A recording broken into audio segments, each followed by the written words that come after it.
Is Bab el-Mandeb also shutting down?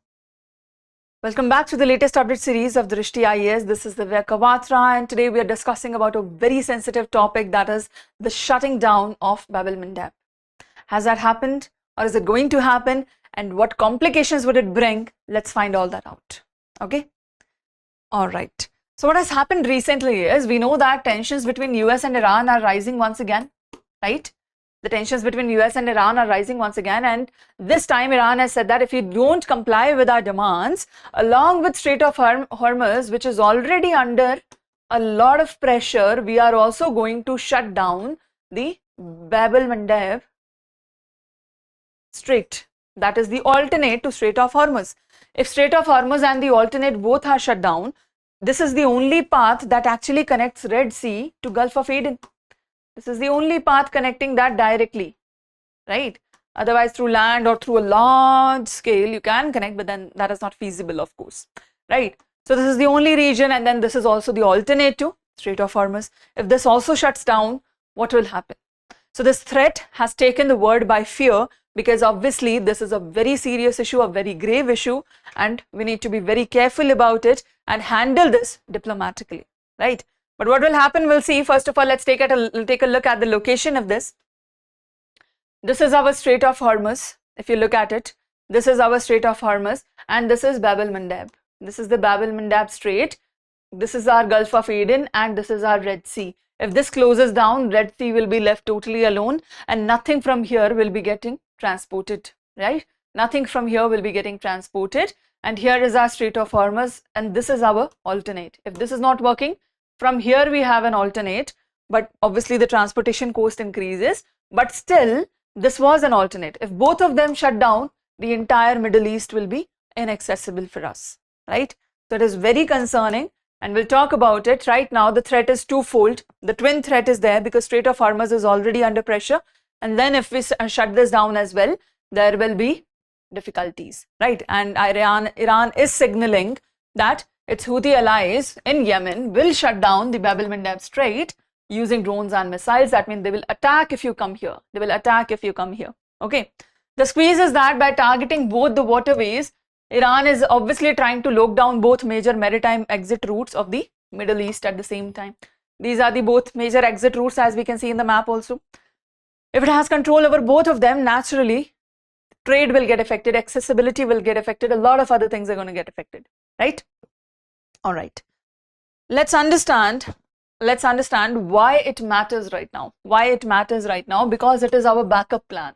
To avoid the tense of Strait of Hormuz, there were countries like oil exporters like Saudi Arabia. They had desert pipeline to pump crude directly to the Red Sea.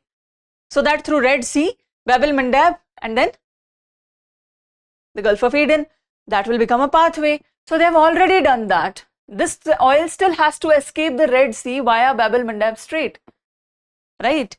Because of the Strait of Hormuz condition, they have done this, that they have shifted the entire thing towards Red Sea so that it can get an exit from Gulf of Aden. But if they're not able to cross Bab el-Mandeb, then this won't work. This won't work, and this will be a huge loss to everybody. And 70% of the oil exports rely on this gateway. They will not be able to do that then, right? Exactly. And what about India? What effect would it have on India if this shuts down?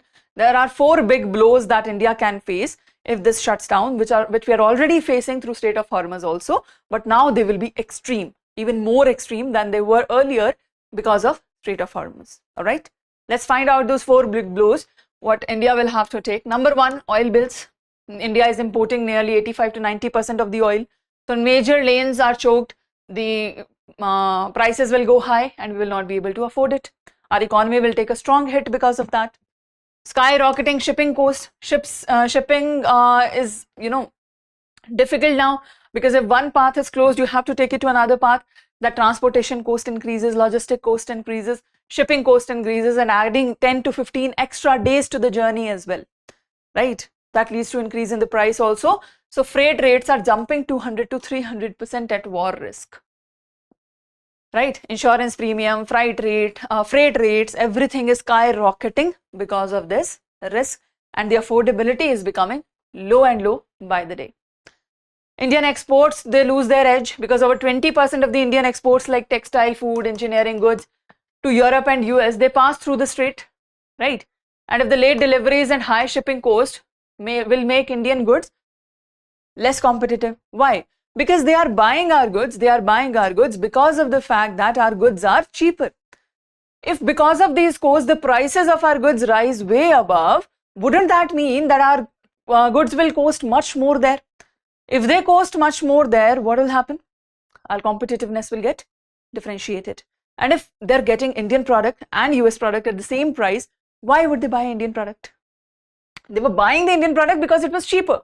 Like for India, if you see, Chinese products are way cheaper. That's why people move towards Chinese products. In cheap rates, they are giving more facilities, right? More components, more technologies, etc. That's why we move towards that, right? In US also, Indian goods, they have lower prices. But if they don't have lower prices because of this price hike, because of the transportation cost, etc., either we will sell it at loss or we will not be able to sell it at all, right? Both of the situations are not good for India. That is regarding trade. The hit to our wallet also, Indians spend more dollars on oil and ship, rupee weakens. And if rupee weakens, that means our uncontrollable inflation. Already our inflation is due to uncontrollable factors. What are the uncontrollable factors? West Asia crisis, El Nino, rupee depreciation, right? We have seen that retail inflation has already gone to 4.4%. which is way higher than the RBI target, because RBI keeps a target at 4%. We try not to make it, let it go beyond 4%, but it has gone beyond 4% now already, right? So now if the rupee weakens more, we will have more domestic inflation. To fight this, RBI will keep the interest rates high. So home and car loan, EMIs, everything will become very expensive for people. And if that keeps happening, economy is going to go out of hand, right? So it is not a small thing. It is not a small issue. It is impacting every other factor of India, every other dimension of India, and not in a good way.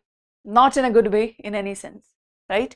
That is a very critical thing, not just for the rest of the globe, not just for the world crisis, not just for the West crisis, not just for the war, but also for India. Also for India in every aspect, right? Exactly. It is majorly concerning and we really need to work on it, right?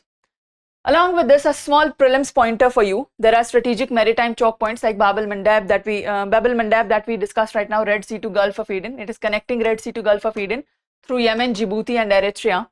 These are the nations. 18 miles long, and Houthi drone missile attacks from Yemeni highlands. This is happening there. Then we have Strait of Hormuz, Persian Gulf to Gulf of Oman. This is the connectivity. Iran, Oman and UAE, these are the major controlling factors. 21 miles long, and direct Iranian military closure or ship seizure is happening here. Then we have Suez Canal in the Egypt connects Red Sea to Mediterranean Sea. The Red Sea that is not being connected to Gulf of Aden, that is connected to Mediterranean through Suez Canal that is controlled by Egypt. 673 feet, linked to Bab el-Mandeb traffic, and economic losses from ships diverting around Africa is definitely happening. So these are the three major choke points that are suffering because of this crisis and are being controlled by different nations and destroying every nation's economy at the time. All right. Yeah. Please remember these for prelims. Please remember these. All right. Okay. A few more facts about Bab el-Mandeb. For prelims, a few more facts. The name, it is Arabic for Gate of Tears. What does it mean? Gate of Tears. Historically named because of the treacherous navigation and dangerous strong currents. That's why it was called Gate of Tears. The divider, strait is split into two channels by Perim Island. There is an island between this, the geography of it. There is an island between this, that is Perim Island. Because of it, it is divided into two parts. All right. The western channel is wide and deep for large ships. Eastern is shallow and narrow. All right. The Suez link, if we talk about, it acts as the southern gateway for Suez Canal also. That connectivity we have seen. The pipeline pivot, if we talk about when the Strait of Hormuz is threatened, this becomes the new plan B. And then alternative, as an alternative, it has been adding roughly 3,500 to 6,000 extra nautical miles depending on the destination. But still it gives an alternate option, right? Exactly. This is Bab el-Mandeb for you. the crisis right now, the possibilities that what can happen and how they might impact India. I hope this is clear. Yes, absolutely clear. All right. If you want to have more such discussions with us regarding newspaper, regarding current affairs, you can always join this session. We run live at 8:30 am every day, Monday to Saturday. The Hindu newspaper, PIB, editorials, as well as daily practice questions is what we cover in this session. We run live from Monday to Saturday at 8:30 am. All right. You can join this for daily current affairs on the channel Drishti IAS English channel. All right. Okay. Another information for you, ISGS foundation courses are launching live online classes from Karol Bagh and Noida Center for prelims as well as mains. You can get the benefit of the structured course that includes current affairs also. And you can get that from the Drishti IAS learning app as well as the Drishti IAS website, or you can give us a call on 87501-87501. All right. Okay. So we have a question for you based on this Bab el-Mandeb Strait. Please try to solve the question and give us your answer in the comment section.